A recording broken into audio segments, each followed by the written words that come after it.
E por falar em São Paulo, nós também temos levantamento na disputa eleitoral via a Prefeitura de São Paulo. E aí, Miro, temos quatro nomes aí. Tem o Boulos, que vem mantendo aí a liderança desde os primeiros levantamentos, deputado federal e pré-candidato pelo PSOL.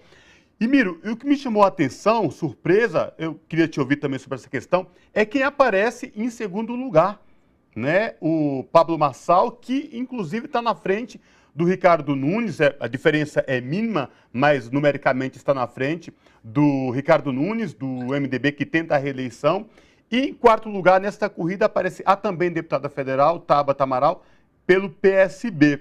O que é que te chamou a atenção nesse levantamento divulgado? Na... Que essa pesquisa... Aliás, a pesquisa... eu falei Pablo Marçal, aliás, Boulos, Ricardo Nunes, Pablo Marçal e a Tabata Amaral. Isso. Essa pesquisa, que é da Atlas Intel e da CNN, é uma pesquisa muito interessante também. Essa eleição municipal, a extrema-direita se preparou com muita força para ela. Você vê o partido do Bolsonaro falando em eleger 1.000 prefeitos, né? O Centrão também se preparou com muita força. Você vê o partido do Kassab, o PSD, hoje o partido que mais prefeituras tem no Brasil. Superou o MDB, está com 1.000 prefeituras no Brasil, de 5.000 e poucas prefeituras. Então, a extrema-direita, né, o Bolsonaro, a Michele, né, em plena atividade, muito intensa para a disputa, juntando o caco, evitando divisão do campo dela, né, se preparando. O Centrão também com muita força, e a gente via dificuldades do campo popular. O campo popular, a grande vantagem está na referência do governo Lula. Você vê, né, se o governo Lula vai bem, se a economia vai bem, né, isso se reflete nas pesquisas na capital. O Boulos é uma grande liderança popular. Foi o deputado mais votado aqui em São Paulo, né, uma liderança de prestígio, né, da luta pela moradia, da luta por direitos sociais, numa dobrada feita com uma prefeita que tem um forte recall, né? Tem uma forte lembrança. As pessoas lembram muito da Marta Suplicy por todos os projetos que a Marta Suplicy implementou, né? Do CEL, do bilhete único, dos corredores de ônibus. Então, a memória, né, da população paulistana com relação à prefeita Marta Suplicy é muito forte. Então, esse casamento, Boulos, Marta, é uma candidatura muito forte, muito competitiva, conta com a força do Lula, né, com a força do governo federal, né, da popularidade do presidente Lula, e veio para a disputa. Volto a dizer, uma disputa onde a extrema-direita estava se preparando com muita força, os fascistas estavam se preparando com muita força, e que o Centrão também estava bem posicionado. Agora vem essa pesquisa. Então é um negócio que chama atenção. Diga. Pois é, eu me confundi falando da inversão, né, falando do Boulos e depois, mas é isso, o Boulos, depois Nunes, mas a parte que eu me confundi, que eu queria repercutir contigo e eu quero te ouvir especificamente, exatamente isso, Pablo Marçal em terceiro do PRTB, à frente numericamente, tudo bem que está aí dentro da margem de erro, da deputada federal Tabata Amaral, que já vinha muito mais sendo falada especificamente. Isso te chamou a atenção, Pablo Marçal à frente da Tabata? Então, vou chegar nesse ponto. Então, só voltando, essa liderança do Boulos, nessa união com a Marta como vice pelo PT, então isso mostra a força. E a força do Boulos e o prestígio do presidente Lula, né, isso mostra a força. O Lula traz muito mais votos para o Boulos do que o Bolsonaro traz votos para o Nunes. O Lula tem muito mais votos em São Paulo do que o Bolsonaro tem para o Nunes. Então, isso é um dado, uma campanha que está muito ativa. Eu tive ontem, inclusive, no comitê do Boulos, é uma agenda carregadíssima, visita para tudo que é bairro da periferia de São Paulo, muito intensa, muitas lideranças populares, uma campanha muito ativa, uma campanha muito bonita, uma campanha cheia de criatividade, de energia, muita militância, muito bonita, né? E já o Nunes, você vê, o Nunes é prefeito. O cara é prefeito. Até há pouco tempo atrás, ninguém nem sabia quem era o prefeito. Quem é esse Nunes? De onde vem esse cara? Ninguém sabia. É um prefeito, né, sem gosto, sem sal. É um negócio, né, insosso. Né? Eles estão jogando muita grana. A máquina da prefeitura é muito poderosa, é muito dinheiro. Eles estão jogando muita grana na eleição. Eles estão jogando, eles fizeram um esforço muito grande de coligação, de ampliar as forças do lado de lá para disputa, para ter mais tempo de exibição, inclusive de televisão. Porque o Nunes é um... Ninguém conhece aquele sujeito. Né? De onde vem esse cara? Né? Pois bem, então eles estão com uma coligação que lhe dá muito tempo de televisão no horário eleitoral, estão com uma prefeitura que está despejando um caminhão de dinheiro de forma, inclusive, muito irregular. Daqui a pouco vão começar a aparecer as denúncias.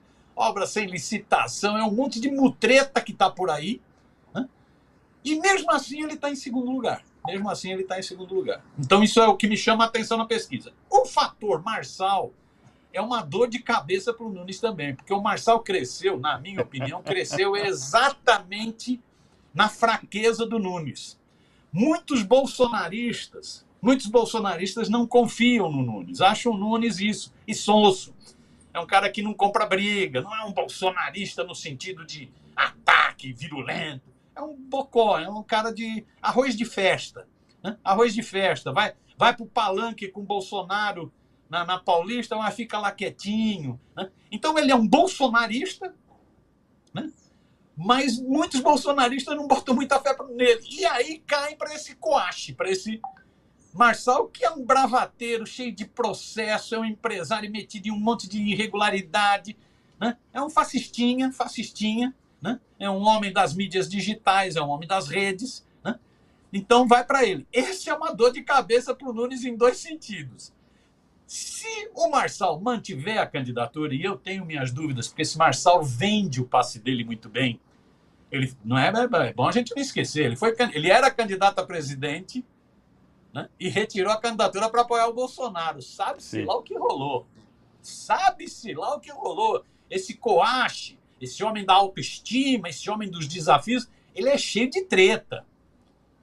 É só ver os processos na costa dele. Sabe-se lá o que rolou naquela eleição. Até o Bolsonaro disse, não, ele fazia a crítica e veio me apoiar. Tá bom, assim? De graça? Estranho, né? Pois bem, eu tenho dúvida se o Marçal leva a campanha até o final ou você não está valorizando o passe.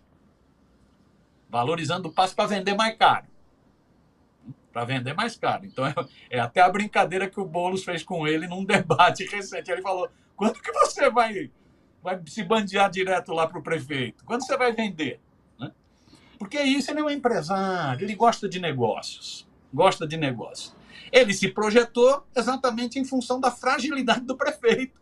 Ele se projetou como homem da extrema-direita. Né? Tem muito tem bolsonarista, parlamentar bolsonarista que está fazendo atividade com ele. Ô Miro, e outra briga aí no meio, que é quem vai disputar apoio oficial de Jair Bolsonaro, entre Nunes e o próprio Marçal, né? Pois é, o Marçal tinha dito que o Bolsonaro não ia apoiar o Nunes de jeito nenhum, porque o Bolsonaro não confia no Nunes. Aí o Bolsonaro ficou em péssimos lençóis e teve que dizer, eu não disse isso de jeito nenhum, eu apoio o Nunes, o PL apoia o Nunes, eu só apoiaria o Marçal se ele fosse para o segundo turno. Né? Então tem essa disputa. Agora, eu acho, vamos ver como ele vai se comportar. Ele pode estar valorizando o passe dele, valorizando o preço. É uma possibilidade, né? Ele já mostrou isso. E se ele realmente mantiver a candidatura, isso aí é um rombo para o Nunes. Isso é um problema para o Nunes. Isso é que tem feito o Bolsonaro, inclusive, fazer alguns movimentos o seguinte, ó, eu quero o vice do Nunes. Né? Então a candidatura do Marçal está servindo, inclusive, para o Bolsonaro garantir aquele milico, aquele cara do CEAGESP, aquele da Rota, né? Para ser o vice do Nunes, para ter a cara mais do bolsonarismo. Né? Então, a candidatura do Coache está servindo para isso, ou para negociar o passe, ou para negociar vice, e se mantiver a candidatura, aí pode ser uma baita dor de cabeça para o Nunes mesmo. Pode ser a conferir o que vai dar. Está ficando emocionante essa disputa e o Boulos lá na frente. Deixa eu te fazer também outra pergunta, Miro, aproveitar a tua participação com a gente, que é um nome que aparece nesse extrato do levantamento aí na corrida à Prefeitura de São Paulo, que é de um apresentador de televisão que se candidatou a vários partidos, vai, não vai, vai, não vai, e agora se candidatou a um outro partido que até estava esquecido, que é o PSDB, né, que é o Datena, né, que aparece já. Queria te ouvir também o que você achou, o que você analisa vendo já o Datena aparecendo aí. Será que vai até o final, como não foi das outras vezes? Essa pesquisa do Atlas Intel, ela é isso, ela dá Guilherme Boulos 35,7%, Ricardo Nunes, o prefeito que ninguém conhece, 23,4%, o Pablo Marçal, que vem na cola do Nunes, vem tirando o voto do Nunes, e que sabe-se lá se é para negociar ou se é para valer, 12,6%, a Tabata, 10,7%, o Kim Kataguiri, que nem o União Brasil quer que ele seja candidato, isso é balela. O Kim Kataguiri, 6,9%, e o Datena, que é quem você está falando, apresentador, um homem da mídia, né? Como você, né? O Datena com 5,8%. O problema é o seguinte, o Datena vai levar a candidatura até o final, porque ele já foi 5 vezes candidato e retirou. 5 vezes. O Datena é outro que a especulação que corre é que ele aproveita as eleições para valorizar o passe dele, para vender mais caro o passe dele, para se expor e vender mais caro o passe dele. Agora ele foi para o PSDB, que é um partido que está caindo pelas tabelas, né? Partido que perdeu muita representação nacional, né? A bancada despencou, perdeu representação em governos de estado, né? Você perdeu São Paulo, né? Tinha perdido Minas, né? Perdeu, né? Hoje tem 3 governos de estado, né? Perdeu muita força, né? Aí o Datena vai para lá. É para valer mesmo ou é também para valorizar o passe? A gente vai saber disso daqui a pouco, porque ele vai ter que se licenciar da televisão, vai ter que se licenciar para manter a candidatura. Vamos ver. A impressão que eu tenho, ele já desistiu 5 vezes, vai desistir a 6ª, mas vamos ver. E ele valoriza o passe, ele valoriza o preço. É o jogo dessas pessoas, né? Vamos ver o que vai dar. Mas é o tal do Datena eterno. Toda eleição ele é candidato e retira. Mas isso que você trouxe, Mira, aí de valorização do passe, pode ser, faz todo sentido o que você está falando, porque pelas experiências que a gente teve nas eleições anteriores, né, de se colocar e depois tira, não vai até o final.